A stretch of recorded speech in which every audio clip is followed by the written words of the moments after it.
Hi, this is Pre-Press Ed, and today we're talking about how to set up bleed and crop marks in Photoshop.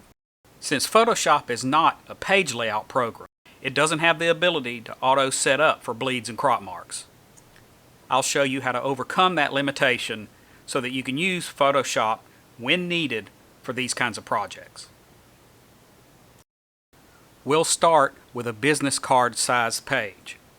I will change to inches, 3.5 inches by 2 inches at 300 dots per inch, US sheet fed coded. Since we'll need room for the bleed and crop marks, we'll add an inch around the entire document. We'll change the width to 4.5 and the height to 3. So how do we add our crop marks? The easiest way to do this is with a file I will place on the site that you can download. It's an Illustrator file that contains crop marks and corner guides. I will give you a Photoshop template file that you can download and use as a basis as well. This is the Illustrator file. It's very simple. It has crop marks and a corner guide. Select all, copy, go back to Photoshop and paste. The key to this is making sure when you paste you change it to shape layer. I'll hit OK. It's using the foreground color I had. That's not a problem. We're going to go to layers. I'll rename the layer to crops. Double click the layer to change the color. We want it to be essentially registration color 100, 100, 100, 100, cyan, magenta, yellow, black. It's important to already be working in CMYK mode when you do this process. The next step is getting the crop marks moved to the proper position. With the direct selection tool, the open arrow, I'm going to drag and select this first grouping, move it into the corner, holding the Command and Spacebar down to temporarily choose the magnification tool. I zoom into the corner. Spacebar to move around. Move this set into the corner. Command 0 to zoom back out. Now I'll repeat this process in all 4 corners.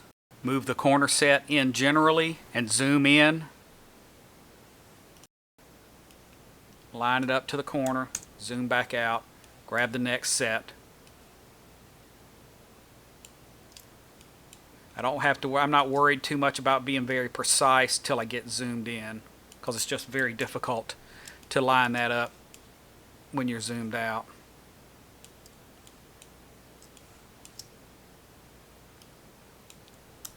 All 4 are done. Now I can add guides if I want it. I'll zoom into the top left corner, hit Command R on the Mac to show the ruler if needed. Pull the guides in from the top and side for the crop, then do the same for the bleed. Did it in the top left, we'll do it in the bottom right.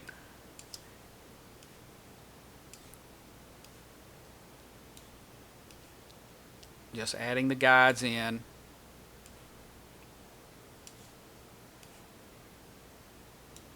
Now when I zoom out, I've got everything. I've got my crops, I've got my guides. If you don't like the corner boxes, you don't need them anymore. You can select them and delete them.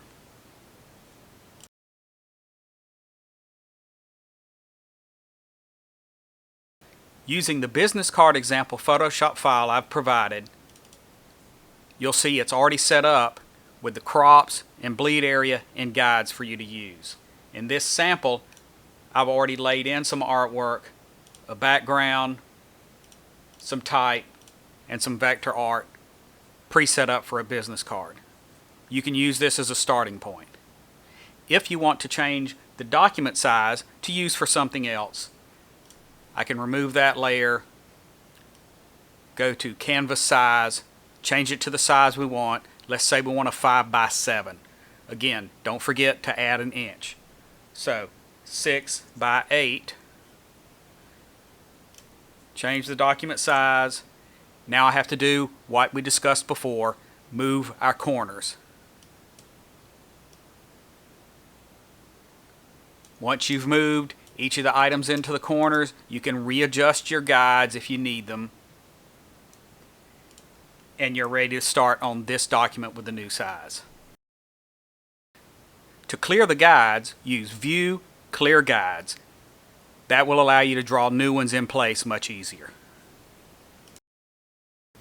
In order to produce the best quality when exporting a project like this from Photoshop, you want to save it as a high-res PDF. This ensures that the vector objects in the layout, such as the type and the crop marks used here, remain vector and therefore reproduce at the highest quality. Choose Save As.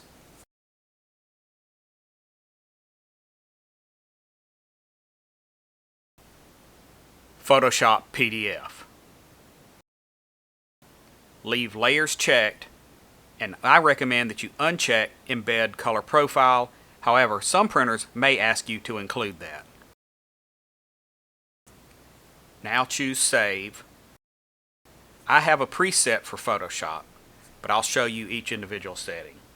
Under General, include embed page thumbnails. Do not check any of the other items. I have set to Acrobat 6 PDF 1.5. Under Compression, it's already assumed in this case that you're at 300 dpi. We don't want to downsample. The zip compression and image quality and convert 16-bit channel all can be left as you see here. Under Output, Color Conversion, choose No Conversion. You should already be in CMYK. Under Profile Inclusion Policy, don't include profile. However, some printers may ask you to include your profile here. Under Security, nothing needs to be changed. Save the PDF. Now in the PDF, I can zoom in to this corner, and you can see that the crop marks and the text are vector, whereas this other part of the graphic here is rastered. So I can see the bitmapped edges. Zooming in closer, the text remains crisp, as does the crop marks. That gives me the best possible quality for print production. This has been Pre-Press Ed. Thanks for watching.